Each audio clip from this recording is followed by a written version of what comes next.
high wind warning message for the following counties in Hawaii, Lanai. High wind warning remains in effect until 6 a.m. Friday. What? Northeast winds 25 to 45 miles per hour with localized gusts over 60 miles per hour. Where? Portions of Lanai and the Big Island.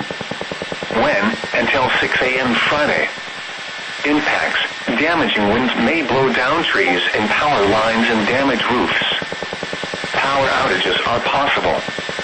Travel will be difficult, especially for high-profile vehicles. Strong winds may lead to property damage.